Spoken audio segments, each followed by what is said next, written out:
We're very appreciative of them not only sponsoring the event, but being an awesome partner for us. So please give a warm welcome to Mr. Jeremy Palcan. All right. So I am from Chicago, and I understand you guys have some thoughts on our football team and our driving. We do have a football team. So we can poke jabs at me at the bar a little bit later. But here I am, firstly, happy to be here as a partner of Self-Fund Health on behalf of Capital RX. I'm not going to do a big whole spiel on Capital RX. I think there are more interesting things to talk about. The only thing I will say is that in my short time at the booth, I've had no fewer than 5 organizations that work with Self-Fund and with us come up to us just to express how thrilled they are with the service and results that they've seen. So you all have a rare opportunity to be among other plan sponsors. Talk to them, learn from what they're doing. They have a lot more beneficial, informative things to say about what innovative solutions they're coming up with than I ever could. So with that, we're going to talk a little bit about rebates. 2 things that you should do quickly before one consideration that I'll go into in a little bit more detail. So firstly, rebates. Always beneficial to work with a pharmacy benefit manager or PBM that is passing through 100% of rebates to you all as a plan and providing the documentation to prove it. Secondly, make sure your definition of rebates includes all forms of manufacturer revenue. So there's a lot of money changing hands between the PBMs and pharma that they make sure to kind of carve out of what everybody considers a rebate. Make sure that's included. All right, considerations in what we shouldn't necessarily do.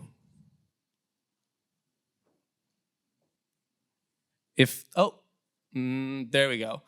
All right, what we shouldn't do, lose sight of the ball. What is the end goal for a plan? It's to reduce our spend. It's not to maximize how much our plan gets in rebates. So traditionally, the industry, brokers, consultants, plan sponsors have done a great job of beginning to consider and control for unit costs, right? What discounts are we paying for drugs? What kind of rebates are we getting? What's the dispensing fee at the pharmacy? But what has often been forgotten in this industry is what drugs are our members using and how many are going out the door. Drug mix is historically underrepresented in a comparative analysis that you all will be going through semi-regularly with your advisors. And it's perhaps the largest contributor to what your end goal, what your spend will be. So, drug mix also plays a large part in what you all receive in rebates, right? The more expensive drugs, get a bigger rebate. The specialty drugs, bigger rebate. Oftentimes we forget, rebates are things that you get for something you've already paid for. So I'm gonna give a couple examples of how high rebate checks can actually mean more cost to the plan. Here we've got an example from a group's utilization, where we found out that the PBM-owned pharmacy was filling prescriptions like clockwork 7 days early before the patient ran out of days supply. And what happens over the course of a year, you can see here, is almost 3 full months of excess day supply for a member. These are high-cost medications, and guess what happens to a lot of these specialty drugs that are stored in a cool climate, right? They gotta be refrigerated. They've got a shelf life.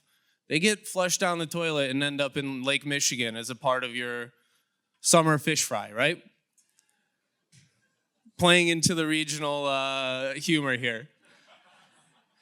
So what we can see here is waste of almost $38,000 at the end of the year.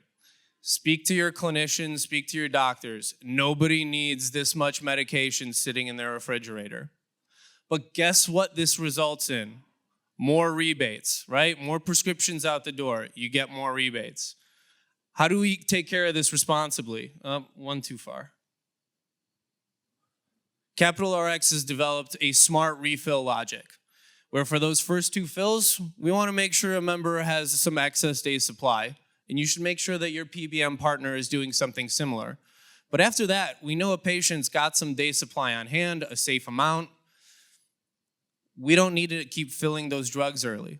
But if you're a PBM provider that owns a mail pharmacy, owns a specialty pharmacy, or you have these perverse incentives to get as many drugs out the door and boost those rebate checks, by the way, right? You have no incentive to cut down on that waste.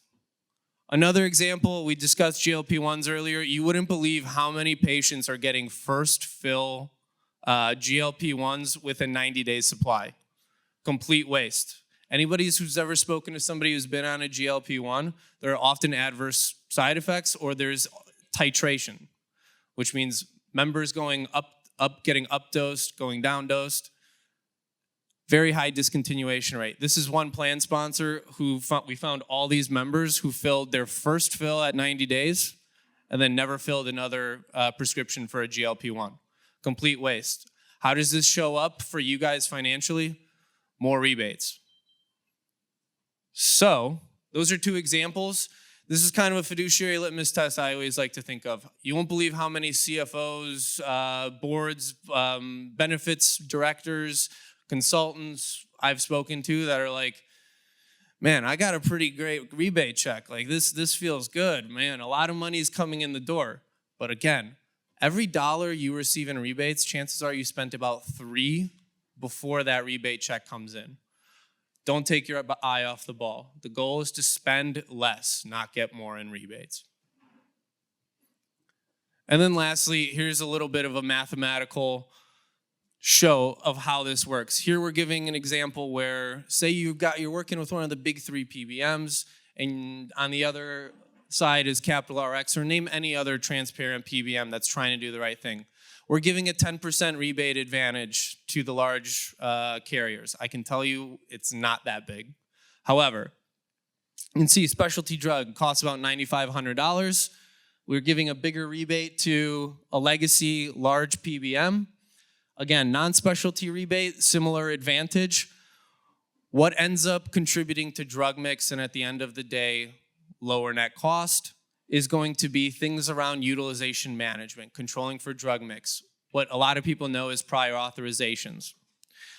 If you have a responsible PBM with a responsible prior authorization approval rate, you're going to be filling fewer of those $9,500 specialty medications with big rebates and more of those $120 non-specialty medications, smaller rebates.